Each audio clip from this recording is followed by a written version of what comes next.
ഏവർക്കും നമസ്കാരം. സന്തോഷകരമാകട്ടെ, സുഖകരമാകട്ടെ,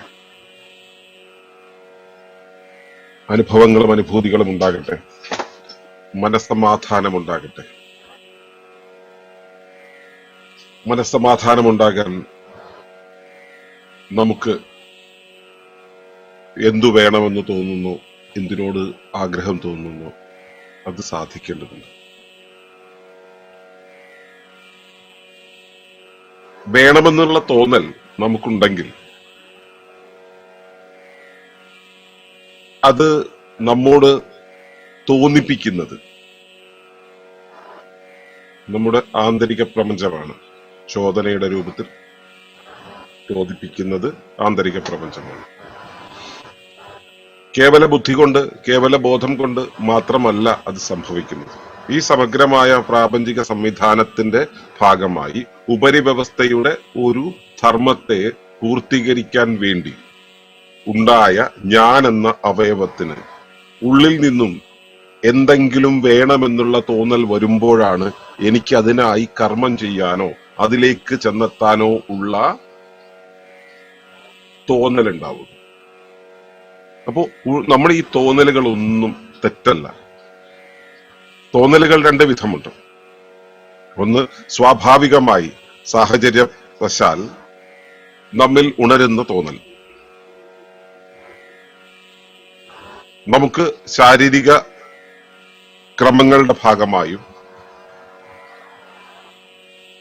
പ്രാപഞ്ചിക ജൈവികതയുടെ ഭാഗമായും നമുക്ക് പല തോന്നലുകളും ഉണ്ടാകും, പല ചോദനകളും ഉണ്ടാകും.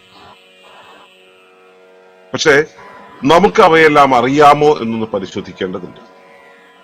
കാരണം വളരെ ചെറിയ കാലം മുതൽ സംസ്കാരത്തിന്റെ, യുക്തിയുടെ, അക്കാഡമിയുടെ, ഇപ്പോൾ മാധ്യമത്തിന്റെ സ്വാധീനത്താൽ നമ്മുടെ അടിസ്ഥാന ബോധത്തെ നഷ്ടപ്പെടുത്തിയവരാണ് നമ്മൾ. ഇപ്പൊ സംസ്കാരം എന്നുള്ളത് വഴിയാണ് നമ്മൾ ആദ്യമേ പ്രാകൃതീയമായ നമ്മുടെ ചോദനകളിൽ നിന്നും മാറി സംസ്കൃതമായ ഒരു ചോദനയിലേക്ക് ചെല്ലുന്നത്. സംസ്കൃത ചോദന എന്ന് പറയുമ്പോൾ ഉദാഹരണത്തിന് ഭക്ഷണം കഴിക്കുക എന്നുള്ളത് രാവിലെ ഇപ്പൊ ചില വീടുകളിൽ 8 മണിക്കായിരിക്കും, ചില വീടുകളിൽ 9 മണിക്കായിരിക്കും. അതെങ്ങനെയാന്ന് വെച്ചാൽ ഇപ്പോഴത്തെ ആ സമയം കണക്കാക്കപ്പെടുന്നത് അവിടുന്ന് ബസ് സ്റ്റോപ്പിലേക്കുള്ള ദൂരം, ബസ് സ്റ്റോപ്പിൽ നിന്ന് ഓഫീസിലേക്കുള്ള ദൂരം, അല്ലെങ്കിൽ സ്കൂളിലേക്കുള്ള ദൂരം, ഈ ദൂരത്തില് അച്ഛനും അമ്മയ്ക്കും പോകാൻ പാകത്തില് ആ ദൂരം കണക്കാക്കിയിട്ട് അതിനനുസരിച്ചൊരു ഭക്ഷണക്രമം അവിടെ ഉണ്ടാകുന്നു. ആരോ തീരുമാനിച്ച, സായിപ്പ് തീരുമാനിച്ച തൊഴിൽ ക്രമത്തിനകത്ത്, ശമ്പളക്രമത്തിനകത്ത്, ധനക്രമത്തിനകത്ത്, യാത്രാക്രമത്തിനകത്ത് അവിടെ പോകുന്നതിന് മുമ്പായി കഴിക്കണമെന്ന് കരുതുന്ന ഒരു ചിന്താ പദ്ധതിയിലൂടെയാണ് ഒരു വീടിനകത്തെ ആ ഭക്ഷണക്രമം വരുന്നത്. അല്ലാതെ അവിടുത്തെ ജീവജാലങ്ങൾക്ക് ആവശ്യമായ, അവിടെ ജീവിക്കുന്ന മനുഷ്യർക്ക് ആവശ്യമായ, അവിടുത്തെ ജീവജാലങ്ങൾക്ക് ആവശ്യമായ ചയാപചയ പ്രവർത്തനങ്ങൾക്ക് വേണ്ടുന്ന വിഭവങ്ങൾ ശരീരത്തിലേക്ക് എത്തിക്കുവാൻ വേണ്ടി ശരീരം ആവശ്യപ്പെടുമ്പോൾ, ചോദനയുടെ രൂപത്തിൽ ആവശ്യപ്പെടുമ്പോൾ കൊടുക്കുക എന്ന രൂപത്തിലല്ല. അപ്പോ വിശപ്പെന്നുള്ള സ്വാഭാവിക പ്രതിഭാസം തന്നെ, വളരെ സ്വാഭാവികമായ, വളരെ നൈസർഗികമായ പ്രതിഭാസം തന്നെ നാം സംസ്കാരത്താൽ മാറ്റി എഴുതിയിട്ടുണ്ട്. അവിടുന്ന് തുടങ്ങി സർവ്വതും. വസ്ത്രധാരണത്തിന്റെ കാര്യത്തിൽ അത് അവിടെയാണല്ലോ നമ്മൾ ആദ്യം തുടങ്ങുന്നത്. വസ്ത്രധാരണത്തിന്റെ പരിപാടിയാണ് ആദ്യം തുടങ്ങുന്നത്. അതായത് ഒരു ജനിച്ചു കഴിഞ്ഞ 1 മാസം കഴിയുമ്പോൾ, കൃത്യം 1 മാസം, മാസം എന്ന് പറയുമ്പോൾ 31 ദിവസം അല്ല, ചാന്ദ്രമാസം, ഒരു ചന്ദ്രവട്ടം കഴിയുമ്പോൾ 28 ദിവസം കഴിയുന്ന സമയത്ത്, ഞങ്ങളുടെ ഈ നാട്ടിൻപുറത്തെ രീതിയാണ് എനിക്കറിയാവുന്ന കേട്ടോ, മറ്റ് സ്ഥലങ്ങളിലെ അറിയില്ല, ഞാൻ ഇവിടുത്തെ വെച്ച് പറയാം. ഒരു ചാന്ദ്രമാസം കഴിയുന്ന സമയത്ത് ഈ കുഞ്ഞിനെ ആ രൂപത്തിൽ ഇനി കൊണ്ടുപോകാൻ കഴിയില്ല. അവനെ സംസ്കാരത്തിന്റെ ഭാഗമാക്കിയേ പറ്റൂ. അവനെ തുണി ഉടുപ്പിക്കണം. തുണി ഉടുപ്പിക്കാൻ വേണ്ടി, പട്ടുകോണകം തിരുകാൻ വേണ്ടി അരയിലൊരു കയറ് കെട്ടും. കെട്ടി അവനെ കിടത്തേണ്ട താമസം കുരുവിക്കും കിളികൾക്കും വെട്ടുകിളികൾക്കും ഒക്കെ കഴിക്കാൻ വേണ്ടി ഉണ്ടായിട്ടുള്ള സാധനങ്ങളെല്ലാം വെട്ടിക്കൊണ്ടുവന്ന് അതിനെ കാച്ചിക്കുറുക്കി കൂളെന്നുള്ള പേരിൽ അതിന്റെ കുഞ്ഞിന്റെ വായിൽ വെച്ചു കൊടുക്കും. വഴി കൂടെ പോകുന്നവരും വരുന്നവനും തേരാപ്പാരെ കുഞ്ഞിന്റെ വായിൽ 2 മണിക്കൂർ നേരത്തെ ഇങ്ങനെ വെച്ചുകൊണ്ട് ഇരിക്കുമ്പോഴേക്കും ഈ കുഞ്ഞിന് ഒരു വല്ലാത്തൊരവസ്ഥയിലാവും. ഇതൊക്കെ കഴിഞ്ഞ് കെട്ടും ചടങ്ങും ഒക്കെ കഴിഞ്ഞ് ആ വീട്ടുകാരും ഈ വീട്ടുകാരും നാട്ടുകാരും ഒക്കെ അവരവരുടെ വഴി പോകും. പിന്നെ 2 ദിവസത്തേക്ക് ഈ കുഞ്ഞിനെയും കൊണ്ട് ആശുപത്രി പോക്കായിരിക്കും വീട്ടുകാരുടെ പണി. സംസ്കൃതനാക്കാൻ നോക്കുന്നതാ. അവിടുന്ന് തുടങ്ങും നമ്മള്. മരിച്ചാ വിടൂ, മരിച്ച പോലും നമ്മള് അവനെ കുളിപ്പിച്ച് ഒരു വല്ലാത്ത പരുവത്തിലാക്കിയിട്ടേ അടക്കുള്ളൂ. അപ്പൊ ഇതുവരെ ആ ജനിച്ച ആദ്യത്തെ ആ 1 മാസം വരെ ആയിരുന്നു ഇതുവരെ കാലാവധി. ഇപ്പൊ അങ്ങനെയല്ല, ജനിച്ച മണിക്കൂറുകൾക്കുള്ളിൽ തന്നെ ആ കുഞ്ഞിന്റെ വായിൽ തുള്ളിമരുന്നും പൊളിമരുന്നും ഒക്കെ കൂടെ കൊടുത്ത് അതിനെ രൂപത്തിലാക്കുന്നു. അപ്പോ സ്വാഭാവികമായ ചോദനകളെ മുഴുവൻ നഷ്ടപ്പെടുത്തിയ ഒരവസ്ഥയിലാണ് ഒരു മനുഷ്യജീവി വളർന്നു വരുന്നത്. മനുഷ്യജീവി മാത്രമല്ല, മനുഷ്യൻ വളർത്തുന്ന എല്ലാ ജീവികളും വളർന്നു വരുന്നത്. അപ്പോ ഈ നൈസർഗിക ചോദനകളിൽ നിന്ന് പോകുന്ന സമയത്ത് യഥാർത്ഥ ആവശ്യം എന്താണെന്നും യഥാർത്ഥ ചോദന എന്തെന്നും അറിയാത്തൊരവസ്ഥയിലേക്ക് പോകുന്നു. ഉദാഹരണത്തിന് മുമ്പേ പറഞ്ഞ വിശപ്പ്, നമ്മൾ അനുഭവിക്കുന്ന വിശപ്പ് എന്ന് പറയുന്നത് ഫാൾസ് ഹങ്കറാണ്, അപക്വമായ വിശപ്പാണ്. യഥാർത്ഥ വിശപ്പല്ല. അത് ഘടികാരത്തെ ആശ്രയിച്ചുകൊണ്ട് നാം ശീലിച്ചു വെച്ച കണ്ടീഷനിങ്ങിന്റെ ഭാഗമായി നമ്മിൽ ഉണ്ടാകുന്ന വിശപ്പാണ്. അപ്പൊ യഥാർത്ഥ വിശപ്പ് നമുക്കറിയില്ല. അതുപോലെ ജീവിതത്തിലെ മിക്കവാറും കാര്യങ്ങളെ എല്ലാം തന്നെ നമ്മൾ ഇങ്ങനെ ഒരു ക്രമത്തിൽ ഇങ്ങനെ സായിപ്പ് നിർണയിച്ച ഒരു ക്രമത്തിൽ നമ്മൾ ഇങ്ങനെ ഉള്ളിൽ കരുതി വെച്ചിട്ടുണ്ട്. സ്വാഭാവികമായിട്ടുള്ളത് അറിയില്ല. ഇനി സ്വാഭാവികമായ ഒരു ചോദന വന്നാലോ അതിനെ അരുത് എന്നാണ് പഠിപ്പിച്ചിട്ടുള്ളത്. അങ്ങനെ ചിന്തിക്കരുത്, പറയരുത്, കാണിക്കരുത് എന്നാണ് നമ്മളെ പഠിപ്പിച്ചിട്ടുള്ളത്. ഇപ്പൊ ധനത്തിന്റെ കാര്യം എടുക്കാം. ലൈംഗികതയുടെയും ധനത്തിന്റെയും ഒക്കെ കാര്യത്തിൽ ഈ പ്രശ്നങ്ങൾ ഉണ്ടാകുന്നുണ്ട്. ധനത്തിന്റെ കാര്യം എടുക്കാം. ധനം എന്ന് പറയുന്നത് ഉണ്ടാക്കണം എന്ന് എല്ലാവർക്കും അറിയാം. പക്ഷെ ഒരു പരിധിക്കപ്പുറത്തേക്ക് പോകരുത് എന്ന് നമ്മളെ പഠിപ്പിച്ചിട്ടുണ്ട്. ഏത് കാര്യത്തിനും ഒരു പരിധിക്കപ്പുറത്തേക്ക് പോകരുത്, അരുത് അരുത് അരുത് എന്നുള്ള വളരെ ചെറിയ കാലത്ത്. ഇപ്പോ കുഞ്ഞ് ജനിച്ച് ആദ്യം ഇഴയും, മലന്ന് കിടക്കും, പിന്നെ കമന്ന് കിടക്കും, പിന്നെ ഇഴയാൻ തുടങ്ങും, പിന്നെ മുട്ടിലെഴയും, പിന്നെ അതിനുശേഷം പിടിച്ചു നിൽക്കും, പിന്നെ അടുത്ത പരിപാടി പിടിച്ച് കയറല. നമ്മൾ അതിനെ ബൈപ്പാസ് ചെയ്യും. കയറാൻ പാടില്ല എന്ന് പറയും, അരുത് എന്ന് പറയും. കയറാൻ പാടില്ല, പിന്നെ പിടിച്ച് നടക്കാം. അപ്പോ പിടിച്ചു നിന്ന് കഴിഞ്ഞാൽ പിന്നെ പിടിച്ചു നടക്കുക എന്നുള്ളത് മാത്രമേ നമ്മൾ അനുവദിക്കുള്ളൂ. അതിന്റെ ഇടയിലുള്ള പിടിച്ച് കയറൽ എന്നുള്ള സ്റ്റേജ് സ്കിപ്പ് ചെയ്യും നമ്മൾ. അങ്ങനെ സ്കിപ്പ് ചെയ്യുമ്പോൾ ഉണ്ടാവുന്ന പ്രശ്നം എന്താണെന്ന് വെച്ച് കഴിഞ്ഞാല് അവന്റെ മുതിർന്നു കഴിഞ്ഞിട്ടുള്ള ജീവിതത്തില് അവൻ ഈ ഒരു ഫാക്കൽറ്റിയുടെ ഉപയോഗം കൊണ്ട് മാത്രം ഇവനെ ഡെവലപ്പ് ചെയ്യാവുന്ന ഒരുപാട് മേഖലകളുണ്ട്. ഉദാഹരണത്തിന് അവന് വേണ്ടുന്ന വഴി സ്വയം കണ്ടെത്തി പിടിച്ച് കയറാനുള്ള അവന്റെ ഒരു ഫാക്കൽറ്റി ഉണ്ട്. ആ ഫാക്കൽറ്റി അവൻ വർക്കാവില്ല. കാരണം അതിന് വേണ്ടുന്ന ആ ബേസിക് ആയിട്ടുള്ള പാറ്റേണുകൾ ശരീരത്തിൽ ഡെവലപ്പ് ചെയ്യാൻ, ബ്രെയിനിൽ ഡെവലപ്പ് ചെയ്യാൻ, നെർവസ് സിസ്റ്റത്തിനകത്ത് ഡെവലപ്പ് ചെയ്യാൻ, ന്യൂറൽ പാത്വേ ഡെവലപ്പ് ചെയ്യാൻ നമ്മൾ സമ്മതിച്ചിട്ടില്ല. അതുകൊണ്ട് അത് സംഭവിക്കില്ല. അപ്പൊ അങ്ങനെ വരുമ്പോ ഇവന്റെ നൈസർഗികമായ മിക്കവാറും എല്ലാം തന്നെ വല്ലാത്തൊരവസ്ഥയിലായി കഴിഞ്ഞിട്ടാണ് ഇവനെ കണ്ടീഷൻഡ് ആയിട്ടുള്ള ആഗ്രഹങ്ങളിലാണ് ഇവൻ പിന്നെ ചെന്നെത്തുന്നത്. കണ്ടീഷൻഡ് ആണെങ്കിലും ശരി, അല്ലെങ്കിലും ശരി, ഈ ആഗ്രഹിക്കുന്നത് എന്താണെങ്കിലും ആ ആഗ്രഹം എന്നുള്ളത് ആണ് പിന്നെ അവന് സമാധാനം നൽകുക. ആഗ്രഹിക്കുന്നത് എന്താണ് ഈ ആഗ്രഹം എന്ന് പറയുന്നത്? നമ്മുടെ ശരീരത്തിന്റെ പൂർണ്ണതയ്ക്ക്, ജീവന്റെ പൂർണ്ണതയ്ക്ക്, ജീവിതത്തിന്റെ പൂർണ്ണതയ്ക്കായിട്ട് എന്താണോ ഇല്ലാത്തത് അതിനെ സ്വായത്തമാക്കണം എന്നുള്ള പ്രവണത, ധർമ്മം ചെയ്യാനുള്ള ത്വര ഉണ്ടാക്കിയെടുക്കലാണ് ആഗ്രഹം എന്ന് പറയുന്നത്. കൺവീനിയന്റ് ആയിട്ടുള്ള ഒരു സ്റ്റേറ്റിലേക്ക്. അപ്പൊ ഞാനിപ്പോൾ ഇങ്ങനെ നിൽക്കുന്ന അവസ്ഥയിൽ എന്റെ കൺവീനിയൻസ്, എന്റെ സൗകര്യം എന്നുള്ളൊരവസ്ഥ, എന്റെ സുഖപ്രദമായ അവസ്ഥ, ബാലൻസ്ഡ് ആയിട്ടുള്ള ഒരു അവസ്ഥ നഷ്ടമായിക്കൊണ്ടിരിക്കുന്നു.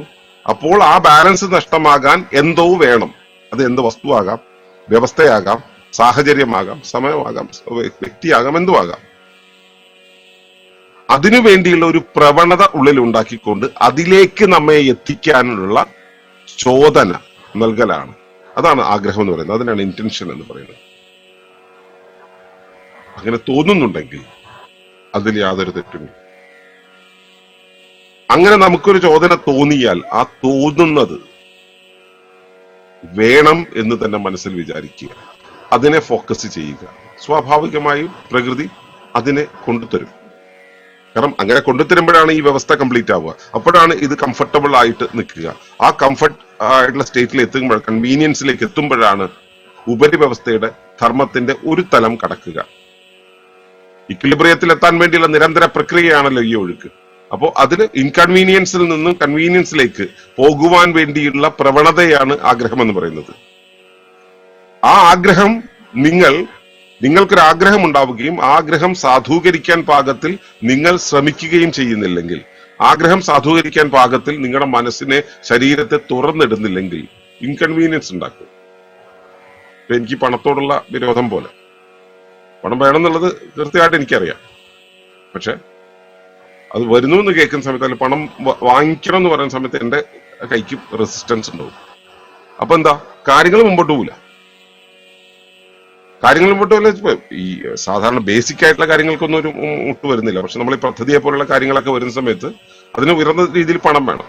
അപ്പൊ നിങ്ങൾ പലരും എന്നോട് ചോദിക്കുന്നുണ്ട്, എന്തുകൊണ്ട് ഈ പണിയൊക്കെ അറിയാവുന്ന ഒരാൾ എന്തിനാ അവിടെ എത്തുമ്പോൾ ബ്ലോക്ക് ചെയ്യുന്നതെന്ന് ചോദിക്കുന്നു. അത് വളരെ ചെറുപ്പത്തിൽ ഉള്ളിൽ കയറിയ ഒരു സാധനമാണ്. ഈ പണം എന്നുള്ളത് വിഷമാണെന്നും ഒക്കെ ഉള്ളിൽ കയറിയ സംഭവമാണ്. ഇത് തിരുത്താൻ ഇന്നും തയ്യാറില്ല. 50-ാം വയസ്സിൽ തയ്യാറാകുന്നില്ലെങ്കിലോ ഈ ആഗ്രഹം എന്നുള്ള സംഭവം ഉള്ളിൽ നിന്ന് ഉണ്ടാവുന്നുണ്ട്. ആഗ്രഹം എന്നുള്ളത് ഒരു നീഡാണ്. ആ നീഡ് ഉണ്ടാവുന്ന സമയത്ത് ആ നീഡ് ഫുൾഫിൽ ചെയ്യാനായിട്ട് നമ്മുടെ മനസ്സിനെ, പ്രവർത്തനത്തെ, പാറ്റേണുകളെ, ചിന്തയെല്ലാം തുറന്നിടുമ്പോൾ മാത്രമാണ് അത് നമ്മുടെ ഉള്ളിലേക്ക് വരിക. അപ്പോഴാണ് നമുക്ക് സമാധാനം ഉണ്ടാവുക. ആഗ്രഹം ഉണ്ടാകുന്നത് ഉപരിവ്യവസ്ഥയുടെ ധർമ്മത്തെ നിർവഹിക്കാൻ നമുക്ക് വേണ്ടത് എന്തോ അത് ചൂണ്ടിക്കാണിക്കാൻ വേണ്ടിയാണ്. അതിനുവേണ്ടി നമ്മെ ചൂണ്ടിക്കാണിച്ച് തരുന്ന സമയത്ത് നമ്മളത് ചെയ്യാൻ തയ്യാറാകുന്നില്ലെങ്കിൽ സ്വാഭാവികമായും നമുക്ക് മനസ്സമാധാനം ഉണ്ടാവില്ല. സ്വസ്തി എന്നുള്ള അവസ്ഥയിൽ എത്താൻ കഴിയുക. സ്വസ്തി ഇല്ലാത്തതാണല്ലോ മനസ്സമാധാനമില്ലായിക എന്ന് പറയുന്നത്.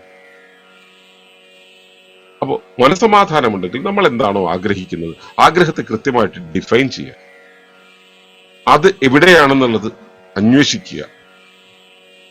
അന്വേഷണത്തിന്റെ തുടക്കത്തിൽ തന്നെ നമ്മൾ ആ ഗതിയിലേക്ക്, ആ ദിശയിലേക്ക് തിരിയാൻ തുടങ്ങും. തിരിഞ്ഞു തുടങ്ങിക്കഴിഞ്ഞിട്ടുണ്ടെങ്കിൽ പിന്നെ അത് സ്വീകരിക്കുക, ആഗ്രഹിക്കുക. നമ്മൾ അത് ആഗ്രഹത്തെ വിക്ഷേപിച്ചു കഴിഞ്ഞു. അതിനുശേഷം പ്രകൃതി അത് കൊണ്ടുതരുമ്പോൾ സ്വീകരിക്കാൻ നമ്മൾ തയ്യാറാവുക. ആ സമയത്ത് റെസിസ്റ്റ് ചെയ്യരുത്, മനസ്സമാനം പോയി കിട്ടും. സ്വീകരിക്കാൻ തയ്യാറാവുക. അത് സ്വീകരിക്കുന്ന സമയത്ത് സമാധാനം ക്രമത്തിലാവും. അപ്പൊ ഇവിടെ ചിലരെങ്കിലും ചിന്തിക്കുന്നുണ്ടാവും, ആദ്യം പറഞ്ഞു ഗുരുത്വത്തിലാവുക എന്നുള്ളത്, ഇപ്പൊ പറഞ്ഞു ആഗ്രഹിക്കുന്നത് നേടുക അല്ലെങ്കിൽ ആശിക്കുക എന്നുള്ളത്. ഗുരുത്വപ്പെടുന്ന സമയത്ത് ഗുരുത്വത്തോട് ചേർന്ന് നിൽക്കുമ്പോൾ ആശ നടക്കില്ല, ആശയോട് ചേർന്ന് നിൽക്കുമ്പോൾ ഗുരുത്വം നടക്കില്ല. അതെങ്ങനെ മുൻപോട്ട് കൊണ്ടുപോകുന്നുള്ളത് രണ്ട് ബാലൻസ് ചെയ്ത് കൊണ്ടുപോകാൻ പറ്റും. അത് ഞാൻ ആ വ്യക്തിയോട് തന്നെ നേരിട്ട് സംസാരിക്കാം. എന്താണെങ്കിലും ഈ ഒരു അവസ്ഥ മനസ്സിലാക്കുക. ആഗ്രഹിക്കുന്നത് വെറുതെ അല്ല, അത് അകം ലോകം കൃത്യമായിട്ട് നാം എന്തിനാൽ പൂർത്തീകരിക്കപ്പെടുന്നു എന്നുള്ളത് നമ്മളെ ബോധ്യപ്പെടുത്തലാണ്. നാം എന്നുള്ള വ്യവസ്ഥ ആ ആഗ്രഹം വഴി കാണിക്കുന്നത് ഉപരിവ്യവസ്ഥയിൽ നിന്നും അല്ലെങ്കിൽ ബാഹ്യവ്യവസ്ഥയിൽ നിന്നും എൻവയോൺമെന്റിൽ നിന്നും ഈ വ്യവസ്ഥ എന്ത് ഇൻപുട്ട് സ്വീകരിക്കണം എന്നുള്ളതിനെ കുറിച്ചുള്ള സൂചനയാണ്. ആ സൂചനയ്ക്കനുസരിച്ച് പ്രവർത്തിച്ചാൽ, അതിനനുസരിച്ച് അഭിമുഖമായി നിന്നാൽ